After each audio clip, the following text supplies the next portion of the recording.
I got this product.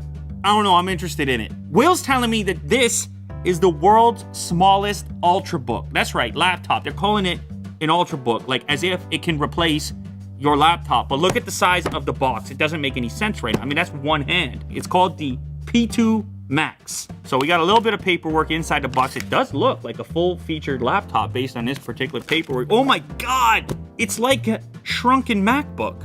That's it. That's almost netbook territory, but they don't want to call it that. They're very clear. This is an Ultrabook. Okay, all right, let's look around the outside. Headphone jack, dedicated analog, USB connector.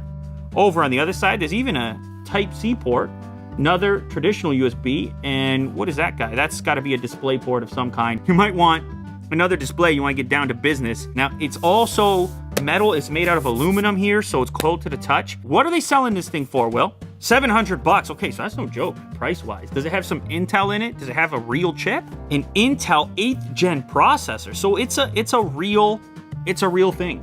What? That's a laptop. Holy, and somehow the keyboard doesn't seem that small.